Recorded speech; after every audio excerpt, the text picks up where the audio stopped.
Turma! Estamos começando pelas ondas do canal Educação, mais uma aula de Geografia. Eu sou Marcelo Lima e é um prazer estar aqui pertinho de vocês, pelas ondas do maior canal de ensino à distância do mundo, o canal Educação. E no nosso episódio de hoje, vamos falar sobre globalização e as desigualdades. Vamos falar de economia mundial e os efeitos das desigualdades econômicas. No nosso episódio, vamos entender, reconhecer o funcionamento do mercado internacional e as relações de poder entre os países, integrando o Brasil e o mundo no cenário mundial. Bom, e depois a gente faz umas questõezinhas bacanas. Quando se trata de questões de desigualdades, a gente precisa falar dos indicadores sociais. Os indicadores, gente, sociais, eles nos apresentam a realidade social em que vive uma sociedade. A partir da análise desses indicadores é que nós vamos poder entender o cenário social de um lugar, seja um estado, uma cidade, o país e até o mundo. Esses indicadores, eles são trabalhados, preparados, estudados, principalmente por sociólogos, economistas, políticos, analistas. E a partir dessas análises, eles são divulgados para a sociedade, para todos nós, turma. Quando eles chegam até nós, naturalmente eles foram criados, aperfeiçoados, utilizados, interpretados. Olha só, lendo aí para vocês, os indicadores sociais são meios utilizados para designar os países como sendo ricos, desenvolvidos, em desenvolvimento ou de economia emergente e os pobres subdesenvolvidos. Professor, pelo início da aula, você já está dividindo os países de acordo com a riqueza. Exatamente. Olha só, turma, a riqueza é um fator, a geração de renda, de riqueza, o acesso a essa riqueza, a distribuição dessa riqueza, todos esses fatores vão contribuir para classificar os países entre ricos, em desenvolvimento ou países subdesenvolvidos. Mas eu queria deixar claro para vocês sobre isso. Então aqui eu tenho os grupos de países. E eu vou anotar aqui para vocês e já eu explico, é rapidão. Anotem, aproveitem e anotem aí, tu.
Pronto, turma. Agora eu vou explicar para vocês.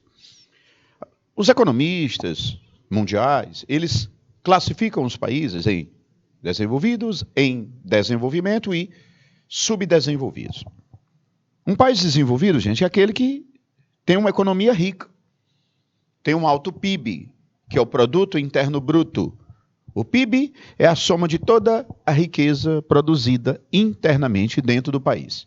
PIB é a soma da riqueza que é produzida lá dentro do país. Os países ricos, eles produzem muita riqueza dentro deles. Geram muita riqueza, conseguem prosperar muita riqueza. Países ricos geram muita riqueza. Por quê? Porque tem grandes parques industriais, um comércio forte, ou uma agricultura forte, tecnologia alta, construção civil. Todos os setores da economia dos países desenvolvidos são prósperos, geram muita riqueza. Além da riqueza, os países ditos desenvolvidos, eles apresentam poucos problemas sociais, comparado a países pobres. Você tem, por exemplo, os europeus, os Estados Unidos, o Japão, Coreia do Sul. São países que apresentam baixos problemas sociais. Os países desenvolvidos, educação, saúde, saneamento básico, segurança, moradia, de certa forma atendem a maior parte da população. Quer dizer que nos países desenvolvidos não tem problema social? Claro que tem, gente. Só que nós, comparando esses problemas sociais dos países desenvolvidos, eles são muito poucos comparado aos países pobres. Então, morar num país desenvolvido é morar num país que gera muita riqueza e os problemas sociais são menores. Em desenvolvimento, aí é o segundo grupo deles. Países em desenvolvimento são países que têm uma economia rica, gente. São países que têm uma economia próspera, que geram riqueza internamente. Tem um parque industrial, tem um comércio forte, uma agricultura moderna, uma construção civil, investe em infraestrutura. Países que geram riqueza mesmo, esses em desenvolvimento. Exemplo, o Brasil, a Argentina, o México, o Chile, África do Sul, Egito. Essa galerinha que eu estou falando, inclusive nós, Brasil, geramos muita riqueza. Vamos pegar o Brasil, por exemplo. O Brasil, turma, é o maior parque industrial da América Latina, ou seja, tirando o Canadá e os Estados Unidos, na América, o terceiro mais industrializado é o Brasil. O Brasil está entre as 15 maiores economias do mundo, que gera mais riqueza no mundo. Mas, em contrapartida, apresenta sérios problemas sociais. Educação, saúde, saneamento básico, segurança, são precários para a maior parte do brasileiro. Então, o nosso país, gente, é considerado um país em desenvolvimento. Por quê? Porque, economicamente, nós temos uma economia rica. Mas, socialmente, aí nós temos nossos sérios problemas sociais. O que precisamos é resolvê-los, os problemas sociais. Porque, economicamente, nós já avançamos. Mas essa riqueza toda que a gente gera, ela fica concentrada na mão de poucas pessoas. Aí é o problema, galera. O Brasil é um país rico de povo pobre. Essa frase foi dita por então presidente na época, Fernando Henrique Cardoso, lá nos anos 90, quando governou o Brasil. Fernando Henrique disse: Brasil é um país rico de povo pobre. O que o então presidente na época, Fernando Henrique, quis dizer que o Brasil é um país rico porque gera muita riqueza, tem reservas naturais, tem potencialidade econômica, tem uma população numerosa para trabalhar, gera riqueza, um país rico, mas de povo pobre, porque Fernando Henrique reconheceu que, na época, né, ainda hoje, os problemas sociais não foram resolvidos. Nós temos um compromisso em resolvê-los que a gente precisa assumir. Países subdesenvolvidos, aí já é o terceiro grupo. Países subdesenvolvidos, galerinha, são países que a economia não é próspera, não gera muita riqueza. O PIB, que é o Produto Interno Bruto, que é a soma da riqueza produzida dentro, é muito pouco, é muito baixo. São países que têm um endividamento interno e externo, que têm um baixo crescimento do PIB, uma dependência econômica gigantesca. Os setores da economia não produzem muita riqueza, são países pobres economicamente. E também apresentam sérios problemas sociais. Todos os problemas sociais que você possa imaginar, esses países subdesenvolvidos apresentam. Aí eu tenho como exemplo Guiné-Bissau, Moçambique, Serra Leoa, o Haiti, República Dominicana, a maior parte dos países do continente africano e boa parte da Ásia. São países muito pobres, gente, que a população passa por sérios problemas sociais. Dentre esses países, os economistas chamam de bolsões de miséria. Olha o nome. Bolsões de miséria. Por quê, professor? Porque a pobreza extrema é muito alta. Boa parte da população, gente, vive em situações de miséria e situações de risco e desprovida dos serviços básicos, ou seja, não tem acesso a eles como deveriam. Esses países subdesenvolvidos que eu estou falando, bolsões de miséria, esse terceiro grupo aí, galera, ele tem uns porquês disso. Olha, gente, grava uma coisa. Nenhum país é extremamente pobre à toa. À toa. Normalmente, os países pobres, eles apresentam conflitos internos e até externos. E esses conflitos acabam prejudicando políticas públicas, esses conflitos acabam prejudicando a economia, galera. Pode ir atrás, gente. País extremamente pobre, os bolsões de miséria. Ou tem um radical religioso, a questão religiosa, o conflito religioso. Ou tem um fundamentalismo exagerado, fundamentalismo horrível. Ou tem um radical religioso, um terrorismo, movimento separatista, guerra de guerrilha, narcotráfico, uma ditadura. Pode ir atrás. Guiné-Bissau passa por uma ditadura, Moçambique passa por uma ditadura. O Haiti vivendo uma guerra civil séria de décadas, né? Desde os anos 90, galera, que o Haiti, no processo de redemocratização, porque ele viveu uma ditadura lá também, da família Duvalier. Depois, o Haiti ele vai passar por uma guerra civil e um separatismo. O Brasil, gente, liderou missão de paz no Haiti, mandou soldado para lá. Nós já saímos de lá, o nosso soldado, mas a guerra continua, o conflito. E aí, gente, quando um país está passando pelo movimento radical religioso, separatista, terrorista, guerrilheiro, guerra civil, esse país está em guerra, meus amigos, miséria vai reinar, vai ser aquela loucura, né?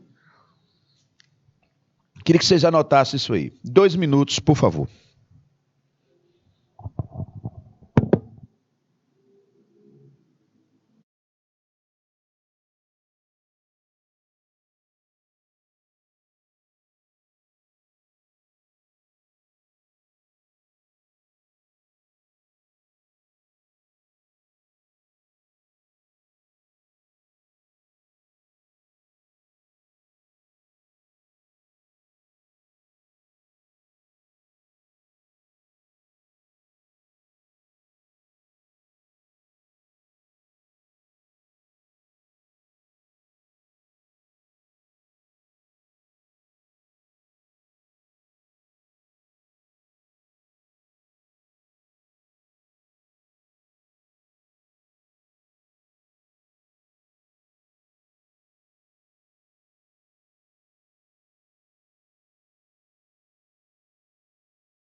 Ok, então galerinha, grupo de países desenvolvidos, desenvolvimento e subdesenvolvido. Vamos lá, gente, dando continuidade.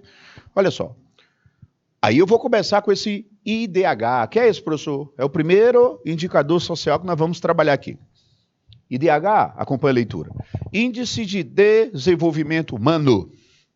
Foi criado pela ONU, Organização das Nações Unidas, para tentar medir o grau econômico e, principalmente, como as pessoas estão vivendo nos países de todo mundo. Aí, professor, bate um papo aí sobre o IDH. Aqui para nós, né?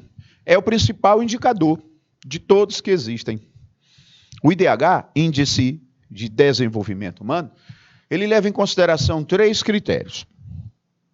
O IDH leva em consideração 3 aspectos: educação, a renda e a expectativa de vida. Educação, renda, expectativa de vida.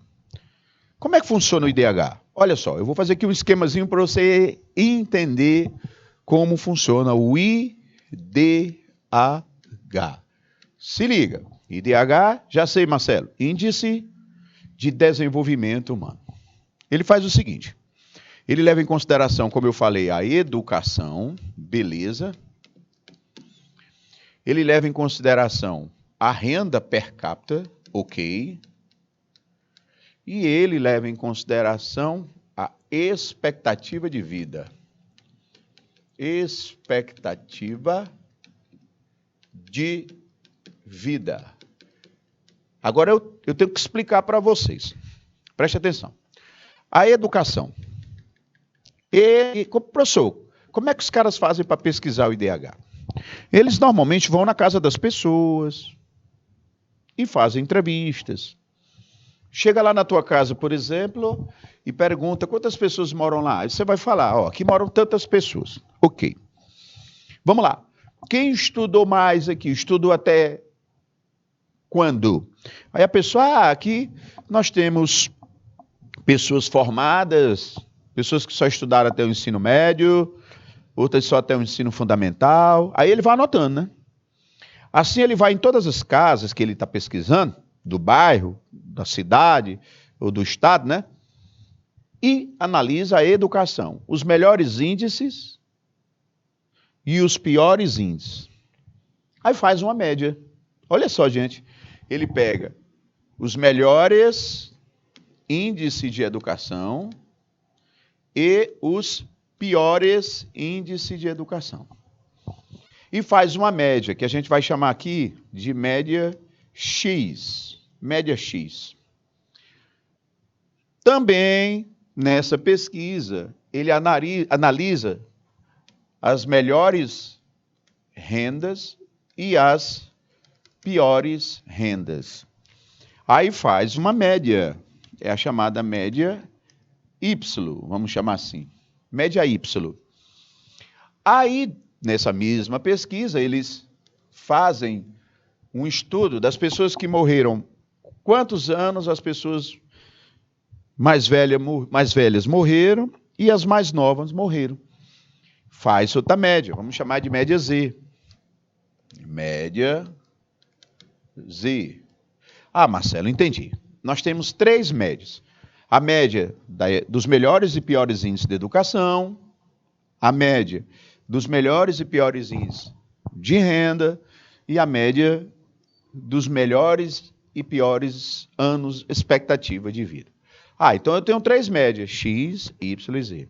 Aí eu pego X mais Y mais Z, encontro uma média da soma dos 3, a média total, e divido por 3. Aí eu acho a média final. Eu acho o IDH. Pronto, calculei. Vamos lá? Repetindo, galera. Educação, no lugar que eu estou pesquisando, pode ser um bairro, uma cidade, um estado, beleza? País. Educação, faço a média dos melhores e piores. Renda, faço outra média. expectativa de vida, faço outra média. Achei as três médias, está aqui, x, y e z. Somos 3 e divido por 3, eu acho a média final.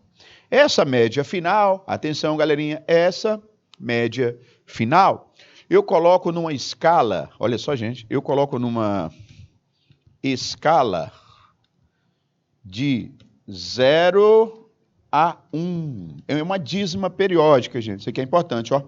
Eu coloco numa escala de 0 a 1. Numa escala de 0 a 1. Não esquece. Quer dizer que os caras vão na casa da gente, acha 3 médias no lugar onde a gente vive. Média da melhor e pior educação, renda, expectativa de vida. Pego essas 3 médias, soma, divide por 3 e acho a média final. Encontrada essa média final, a galerinha lá coloca numa escala de 0 a 1. Aí eu tenho um IDH. Aí, professor. 0 a 1? Sim, exatamente. É uma dízima periódica. Eu vou te mostrar já um exemplo. Quanto mais próximo de 1 for o país, quanto a dízima for mais próximo de 1, melhor para o país. Show de bola para o país. Ah, quer dizer que o legal é ter o IDH próximo de 1. Ok. Agora, quando o país tem um IDH próximo de 0, parceiro, aí o IDH é baixo. Aí não é legal, aí a educação não é legal, a renda, a expectativa de vida também não. Agora vamos analisar aqui alguns exemplos. Deixa eu voltar aqui o slide para você entender. Olha só, deixa eu voltar aqui. Cadê o slide? Ah, tá para cá. Achei. Olha aí. Aqui eu tenho alguns exemplos. Eu vou pegar o IDHzão da Noruega. Ah, meu amigo, ó.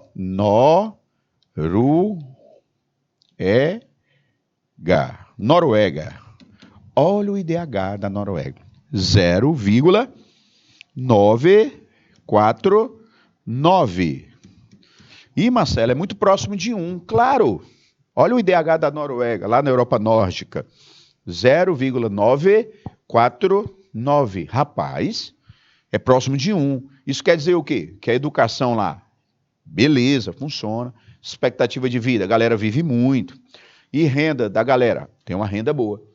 Agora eu vou colocar só as iniciais aqui, da República Centro-Africana. É um país, gente. República Centro-Africana. Olha o IDH desse país aqui, lá da África. 0,352. Professor. Danou-se, professor. 0,352. É muito próximo de quê, professor? Esse da República Centro-Africana? De 0, pô. De 0. Ixi, rapaz, como é próximo de 0 da República Centro-Africana, o IDH é baixo. O IDH é baixo. Marcelo, tem do Brasil aí, né? Tem, olha o do Brasil aqui. Deixa eu colocar para vocês aqui o IDH do Brasil. 0,754. Ah, professor.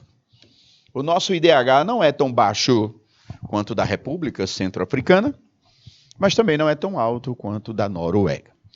Beleza, galerinha? E aí você tem o Índice de Desenvolvimento Humano. Índice de Desenvolvimento Humano. O IDH. 3 aspectos. Quais são os aspectos, professor? Quais são os aspectos? Educação, renda e expectativa de vida. Educação, renda e expectativa de vida. Faz-se as 3 médias, acha das 3 uma média final e joga-se numa escala de 0 a 1. É bom anotar isso aí, galera. 2 minutos, por favor.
Boa tarde ao Alan Everton, Ivone Mendes, Aline Souza e toda a galerinha. Gilvanese. É o óculos, professor. Coloca o óculos. Deixa eu ver. Agora ficou legal.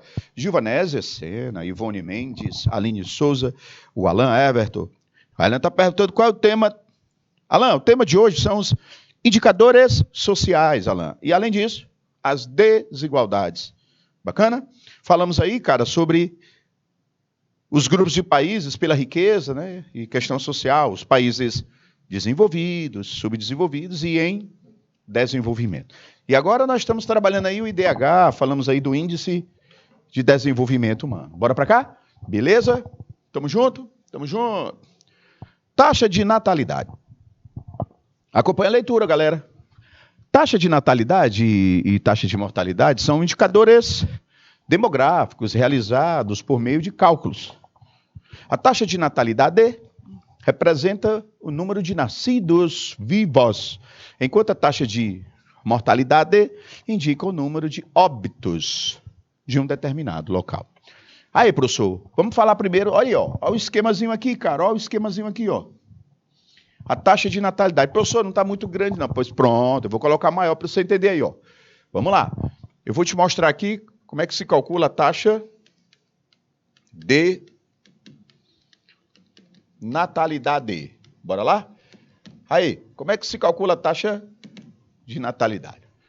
Eu pego o seguinte, o número, deixa eu colocar aqui, ó, número de nascimento, vezes mil e divido pelo número de habitantes do lugar. Repetindo aí, galera. Marcelo, é uma fórmula, né, para achar a taxa de natalidade. Número de nascimento, vivo, pessoas nasceram vivas, multiplica por 1000 e divide pelo número de habitantes. Me dá um exemplo aí, Marcelo, por favor. Agora, dá um exemplo aí da taxa de natalidade. Um exemplo da taxa de natalidade é esse aqui, ó. Um exemplo aqui, ó. 32... Atenção. 32. Marcelo, aqui tem duas bolinhas aí, cara. É assim mesmo? É. Aí tá querendo dizer 32 por 1000.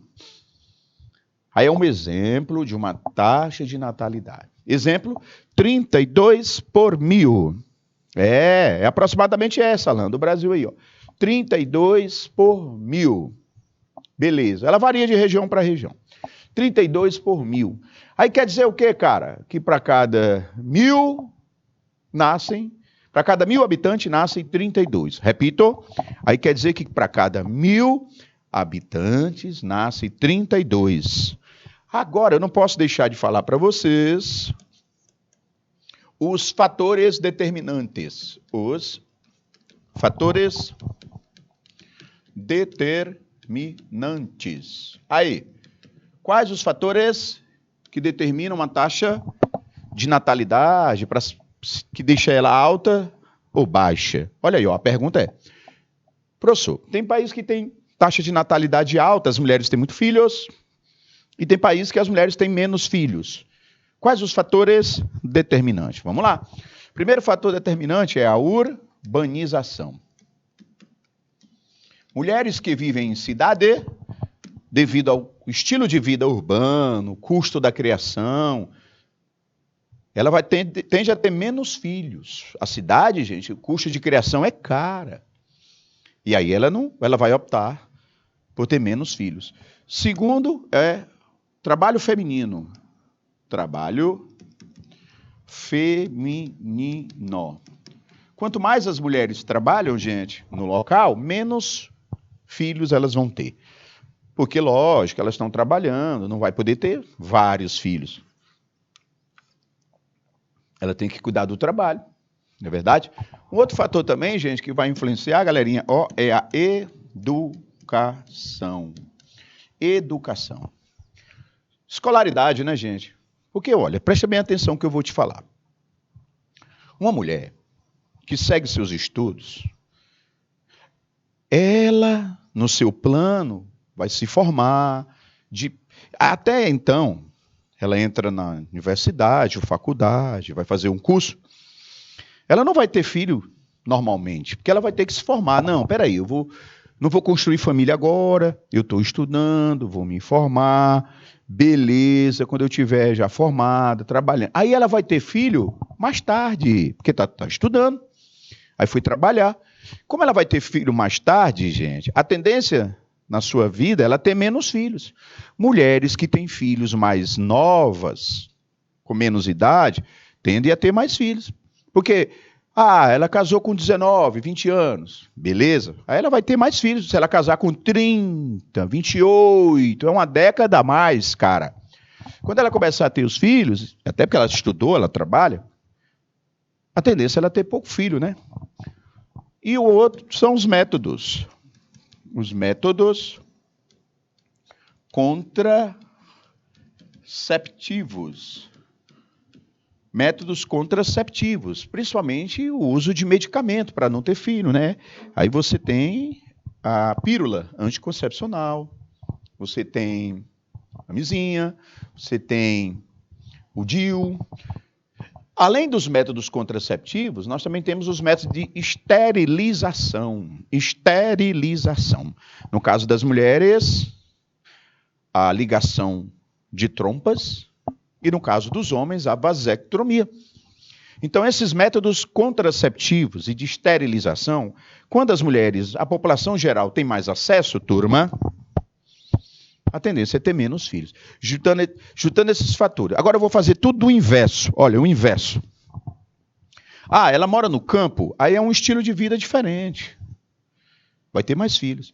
A mulher não está trabalhando, infelizmente ela não está trabalhando, a tendência é ela ter mais filhos. A mulher não teve acesso, não teve a oportunidade de estudar, de se formar, ela vai construir família mais cedo. Normalmente, vai ter mais filhos. E se ela não tem acesso aos métodos contraceptivos, esterilização, ela vai ter mais filhos. Bacana, olha só. Beleza, Alan. Aí é a questão... Eu quero que minha mulher tenha 7 filhos. Ô, Alan, um filho é uma bênção de Deus, né? Um filho é uma bênção de Deus. Eu tive essa bênção de ter filhos. É uma maravilha. Mas cuidado, né? Menina é bicho que dá trabalho. Mas estamos juntos, claro. Isso aí é uma coisa que... Alan, eu vou pegar seu gancho aí. Cuidado, Alan, com as palavras. Você está numa sala de aula, viu, Alan? Alan, ter quantos filhos? Isso é uma coisa interessante, esse tema. Ter quantos filhos? É uma coisa opcional, subjetiva à pessoa, ao casal, à família. Por que eu estou falando isso? Porque existem países que até pouco tempo, como a China, Alan, determinavam o número de filhos. Era um só, você sabe disso. A política do filho único. Lá nos anos 70, os chineses adotaram a política do filho único. Só podia ter um filho. Por quê? Porque a China é uma população, uma superpopulação, tem mais de 1 bilhão e tal. Aí, Marcelo, lá eles determinaram o número de filhos, o que eles chamam de controle obrigatório da natalidade. Marcelo, como é que funcionava esse negócio? Funcionava o seguinte: a mulher tem um filho, ok. Ele tinha tudo do governo que ele poderia ter. Se ela tivesse o segundo filho, aí ela tinha que pagar por ele, os serviços por ele. E eles estimulavam a mulher, quando tem o filho, fazer a esterilização. E aí, Marcelo, isso funcionou? Funcionou. Se os chineses não tivessem feito o controle da natalidade, hoje eles já seriam mais de 3 bilhões. Aí seria muita gente. Mas também teve sequelas. Essa coisa do filho único, gente, presta bem atenção no que eu vou dizer, o caso da China. Lá na China, as mulheres, preferencialmente, sempre quiseram ter filhos do sexo masculino. Porque a questão da sociedade patriarcal, vamos dizer assim, é uma sociedade patriarcal. Para não falar machista. Eu tive um filho homem, vai trabalhar, vai gerar riqueza. Quando era mulher, aí o que acontecia? Na sociedade patriarcal deles, né? Eles pensam assim, né? A mulher não vai trabalhar e tal, é despesa. Estou falando na visão deles, claro. Aí, quando a mulher engravidava, olha só, que ela descobria o sexo e é mulher, ela abortava, gente. Até via um homem. Aí foi o que aconteceu, galera. Os nascimentos masculinos sempre foram maiores do que do sexo feminino na China. Sabe o que aconteceu? Lá na China, o percentual da população de homens é bem maior do que de mulheres. Aqui no Brasil, não. A população brasileira, a maioria é de mulheres. Na maior parte do planeta, mulheres. Na China, a maioria, homens, devido à política do filho único. Só que agora os chineses estão querendo é trabalhador. Aí já estão estimulando a natalidade. Eles tiraram essa coisa da política do filho único. Ele chegou a pagar um salário de família que tinha menos de 2,3. Nada, é 1, é mais de 1. Até 1 eles ajudam. Beleza? Ok. Vamos lá, gente. Então aí eu tenho uma taxa de natalidade. Beleza, vamos embora. Aí, ó, como eu falei para vocês, representa o número de nascidos. Isso aqui eu já expliquei. Vamos lá. A taxa de natalidade dos países desenvolvidos. Ó, nos países desenvolvidos, aqui eu botei um esquemazinho, ó, desenvolvido e subdesenvolvido. Desenvolvido, ela é reduzida, porque tem educação, as famílias se planejam, a mulher trabalha, tem acesso a medicamento. Já nos países pobres, é elevada. Por quê? A mulher normalmente não trabalha, não tem acesso à educação, vive na pobreza, não tem acesso a métodos contraceptivos. Aí, gente, a população mais pobre tende a ter mais filhos, por questão, não está trabalhando, não está, infelizmente, concluindo os estudos, não está no mercado de trabalho, não tem acesso a contraceptivos. Aí complica, né? Aí a tendência é ter bem mais filhos. Bacana, turma? Olha só. Aqui eu tenho uma taxa de mortalidade. A de mortalidade, gente, ela é muito parecida com a taxa de natalidade. Deixa eu ler aí, ó. A taxa de mortalidade representa o número de óbitos ocorridos ao longo de um ano. Esse indicador é calculado a cada 1.000 habitantes e reflete a relação entre o número de óbitos anuais e de habitantes de um determinado local. Resultado obtido por meio do cálculo dado também por milagem. Olha para cá. A mesma fórmula, gente. Não é a mesma fórmula. A taxa de mortalidade. É muito parecido o cálculo com a taxa de natalidade. Faz aí, ó. Você faz o seguinte, ó. Número de mortes vezes 1.000, beleza, dividido pelo número de habitantes. Ah, cara, é muito parecido com a de natalidade, vezes 1.000 dividido pelo número de habitantes. Só que aqui a gente bota a taxa de mortalidade, número de mortes durante o ano. Quantas pessoas morreram durante o ano? Multiplica por 1.000 e divide pelo número de habitantes. Aí um exemplo aqui que eu vou colocar seria de 22 por 1.000. Olha aí, gente, olha a bolinha aí, cara, olha a bolinha. 22 por 1.000. Aí quer dizer o quê? Que para cada 1.000 habitantes morrem 22. Ah, rapaz, é muito parecido com a de natalidade, só que lá é o número de nascimento, né? E aqui é o número de morte. Para cada 1.000 morrem 22. Aí, lógico que eu vou mostrar para vocês os fatores determinantes. Aí, professor, quais são os fatores determinantes? Bom, aí, moradia, aí, o trabalho, aí, vem também a questão do atendimento hospitalar, a rede hospitalar, né? Atendimento hospitalar. Ah, beleza. A tua moradia, o teu trabalho, o atendimento hospitalar. Tudo isso vai influenciar, como também a questão de políticas sociais. Políticas sociais. Por quê? Por que eu falo sociais? Porque vai envolver a segurança, né, gente? Ó, moradia, vamos lá. Pessoas que moram em locais adequados, que tem água encanada, fossa séptica, energia elétrica. Pô, aí a qualidade de vida é melhor. Agora, uma pessoa que mora numa moradia precária, que não tem água encanada, fossa séptica, energia elétrica, saneamento básico, professor, a exposição dela a problemas de saúde é muito maior. Trabalho. Gente, o trabalho ele influencia na sua qualidade de vida. Você tem a sobrecarga no trabalho. Trabalho pesado. Sem segurança. Trabalho sem garantia. Isso compromete a tua vida. Tem pessoas que se arrebentam de trabalhar aí, manhã, tarde e noite. E aí, a qualidade de vida dela? A saúde dela? Complica, né? O tipo de trabalho que você desenvolve. A questão também da alimentação. Eu tenho que acrescentar aqui, ó, vou colocar até embaixo. Alimentação. A alimentação, galerinha, ela pode gerar problema quando ela é pouca e quando ela é muita também, né, gente? Quando ela é pouca, você não nutre com as calorias que você precisa, você passa fome. Porque passar fome, gente, não é só não ter o que comer, não. Pessoas se alimentam e passam fome.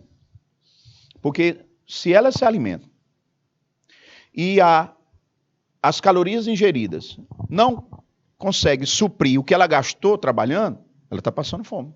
Ah, mas eu comi. Vai olhar a caloria que você comeu, a qualidade do que você comeu. Não está repondo as calorias que você gastou. Você está passando fome, mesmo comendo. Essa questão da alimentação é um fator interessante. Aí, voltando aí, o atendimento... Aí vem hospital pré-natal, pós-natal, quando é criança, né? Acompanhamento pediátrico, consultas, medicina preventiva. Hoje, Hoje não, ó, já há muitos anos. A medicina preventiva já é uma realidade determinante. O que é a medicina preventiva? São os exames preventivos, tratamentos preventivos. Aí eu também tenho a questão da educação física. Os educadores físicos, esses grandes profissionais, são de suma importância, principalmente nos dias de hoje, com a obesidade, né? Porque quando você come de menos, você está passando fome. Quando você come demais, aí você está no sobrepeso, acima do peso. Isso vai comprometer a tua longevidade, os teus anos de vida. Aí vem a questão do atendimento hospitalar, voltando, leitos, hospitais, tratamentos, exames, medicina preventiva, medicamento. Olha, você tem aí a vacina, né, da Covid-19. O mundo inteiro sentiu esse problema da vacina e o acesso a ela. Nós sabemos, né, foi uma coisa nova. Isso prejudicou a saúde de muitas pessoas, né? E a questão de políticas sociais, de inclusão, gente. Porque as políticas sociais, elas combatem a violência. E a violência é um fator determinante. Os índices de homicídio, feminicídio, é muito alto. Isso aí impacta na mortalidade da galera, né? Olha só, deixa eu ver aqui. Deixa eu ler aqui, peraí. Daqui a pouco não tem mulher. A China, caso desse de Bangladesh, um país minúsculo, tem um terço da população. Beleza. Só o Alan tá... Cadê a galera mesmo? Só o Alan que tá falando aí, pô. Vamos participar aí. Precisamos de muito mais, é isso aí. Então, gente, aí você tem a taxa de mortalidade, o que vai influenciar nessa taxa de mortalidade. Aí eu explico aqui como é que é, eu já falei. Vamos lá. Aí, ó, nos países desenvolvidos e subdesenvolvidos, do mesmo jeito. Olha aí, ó, do jeito que eu fiz com a de natalidade, eu estou fazendo agora com a de mortalidade. Vai lá. País desenvolvido, a mortalidade é baixa, porque tem uma boa expectativa de vida. A população tem acesso à saúde, a medicamento, saneamento básico, moradia, alimentação, medicina preventiva. Olha, gente, no Brasil, a gente está vivendo aí na casa dos seus 75 anos, a média. Há décadas, nós vivíamos só 45. Há uns 50 anos, o brasileiro não vivia nem 50 anos em média. Nós aumentamos muito a expectativa de vida. Na Europa é 80, 82. Aí você vê mais idosos na Europa, né? Mas o Brasil, em 2032, atenção, galera. Em 2032, nós vamos para cada 4 brasileiros, um vai ser idoso. 25% acima de 59 anos, que é idoso, né? A gente só tinha essa previsão para 2040.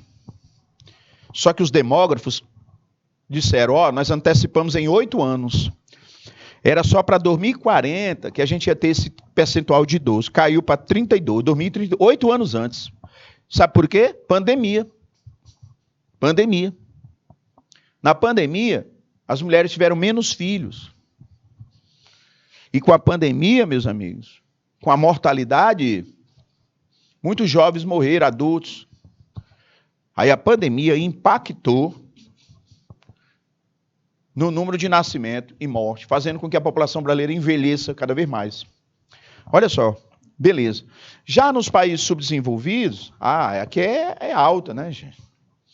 Você tem falta de políticas públicas, o trabalho, a moradia precária. Tudo isso daí impactou na vida impacta, né, na vida da população de país pobre, beleza? Olha aí. E a mortalidade infantil? Rapaz. Aqui é só uma correção, não é por nascimento, não. É por número. Aliás, desculpa, tá certo. É por nascimento. É porque teve um outro que eu coloquei número de habitantes. É por nascimento mesmo. Foi mal aí, galera. Deixa eu voltar aqui. É nascimento. Opa, vamos lá. Para encontrar a mortalidade infantil, você pega número de morte antes de fazer um ano, vezes 1.000, dividido pelo número de nascimento, viu? Durante um ano, quantas pessoas morreram antes de fazer um ano? Tantas. Multiplica por 1.000 e divide pelo número de nascimento daquele ano. Aí você acha a taxa de mortalidade infantil. Taxa de mortalidade infantil. A mortalidade do Brasil é alta, viu? Beleza. Mortalidade infantil, número de mortes até antes de fazer um ano. Multiplica por 1.000, divide pelo número de nascimento.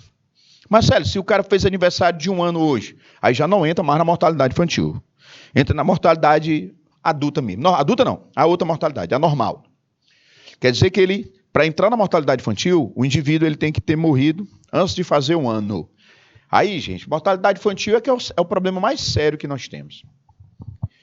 Falta de pré-natal, pós-natal, vacina, alimentação. Gente, porque nós somos mamíferos. E os mamíferos, eles são muito frágeis nos seus primeiros anos de vida. Uma criança ela é extremamente dependente, né? Isso aí impacta na nossa mortalidade infantil. A gente precisa cuidar mais das nossas crianças e etc. Aí vem a Unicef, a Unesco, né? E essas políticas que a gente precisa.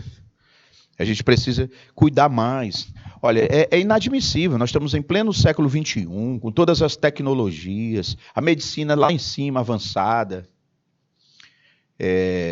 Nós sabemos o que fazer. Tá? Não dá. Sabemos o que tem que fazer para diminuir melhorar esses índices sociais. Saber como fazer, a gente sabe. O problema é fazer. Aí é que está o problema. Taxas de mortalidade infantil no Oriente Médio e África são muito altas por conta da pobreza e guerra. Alain, perfeito, cara. Guerra mesmo. Lá, guerra e miséria. Alta mortalidade infantil. Show de bola. Excelente. Isso mesmo. Valeu, Alain. Vamos lá. Aí o crescimento vegetativo, galera. Tu pega a natalidade pela mortalidade. Eu vou dar um exemplo aqui, Presta atenção. Eu vou mostrar aqui como é que se calcula o crescimento vegetativo. O crescimento vegetativo, tu pega a taxa de natalidade menos a taxa de mortalidade. Olha aí, É isso aqui, cara, Natalidade menos a taxa de mortalidade. Eu vou dar um exemplo, 36 por 1.000 menos 26 por 1.000. Se eu subtrair 36 por 26, eu vou achar 10 por 1.000. Transforma em porcento. 10 por 1.000, transformando em porcento, fica 1%. Quer dizer, ao ano. Aí eu calculei, 36 por 1.000 menos, que é a taxa de natalidade, né? Aqui é a natalidade. E aqui é a taxa de mortalidade. Mortalidade. Deu 10 por 1.000. Transformando em porcento, é a mesma coisa de 1%. Isso quer dizer o quê, professor? Que a cada ano, nesse lugar que eu estou falando, a cada ano a população cresce 1%. Professor, é muito baixo, 1%. O quê? É nada, galera. É nada. Por que não é, cara? Vamos lá. Meu amigo. A população crescer 1%, não é brincadeira, não. Exemplo. A população brasileira está na casa dos 215 milhões de habitantes. Vamos lá? 215 milhões. Brasileiros, 215. Ok. Quanto é que é 1% de 215 milhões?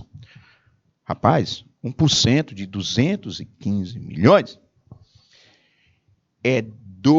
são 2 milhões e 150 mil habitantes. O quê, professor? 2 milhões e 150 mil. Se a taxa do Brasil, que ela é mais baixa do que essa daí, mas nós já tivemos a taxa dessa. Marcelo, quer dizer que se nós tivéssemos um crescimento de 1%, daqui a um ano teríamos 2 milhões e 150 mil brasileiros a mais. Ó, gente, Teresina, ela tem um pouco mais de 1 milhão. A cada ano seriam mais de 2 Teresinas. O Piauí tem 3 milhões e 600 mil. 3 milhões e 600 mil. Vamos lá. Se a cada ano aumentaria 2 milhões e 150 mil, em um ano e meio, olha só, gente, atenção. Se nós tivéssemos uma taxa de 1% ao ano, a cada um ano e meio, nós teríamos uma população do Piauí a mais do Brasil, todinho. E, cara, então não é brincadeira, não. É nada.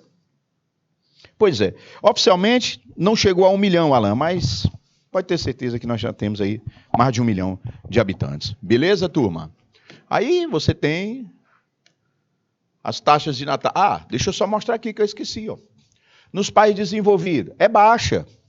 Porque a mulher tem menos filhos, trabalha. Eu já sei, Marcelo, mercado de trabalho, mulher está estudando. No subdesenvolvido ainda é alta. Onde a população mais cresce no mundo hoje são os países pobres. País pobre, natalidade alta. E o pior e o melhor é que nós estamos nos urbanizando, a mortalidade está diminuindo, mas a natalidade continua alta. País pobre, a galera está vindo para a cidade, continuando tendo muitos filhos. E morrendo menos. Beleza, maravilha, está morrendo menos. Mas se continuar tendo muitos filhos e morrendo menos, a população vai aumentar. Os países do continente africano e da Ásia, a população está aumentando muito, porque as mulheres continuam tendo muitos filhos. Alta taxa de natalidade. Ok. E a mortalidade? Lá embaixo, está caindo. Professor, ao Alan. Oficialmente, Alan, é isso aí, mas tem mais um pouquinho, viu? Nós temos mais um pouquinho. Tu imagina aí, a cada um ano e meio, a população do Piauí a mais. Teresina. Teresina, se ela tiver 1 milhão de habitantes, vai lá. Seria quantos habitantes? 1 milhão, você tem 10% de 1 milhão. 100 mil, 1%. 1.000 habitantes. Nós teremos um aumento de 1.000 habitantes. 1.000 habitantes é muita gente. É muita gente. Então a gente tem que analisar esses dados mais friamente, né? Entender aí que isso tudo impacta na economia, né? E aí eu vou deixar essa questão aí para vocês responderem. Teresina é a população. O Brasil, gente, nos anos 70 e 80, a população do Brasil crescia muito mais do que 1%.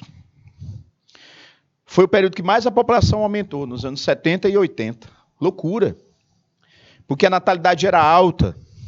Mulher brasileira tinha muito filho. E a mortalidade começou a diminuir.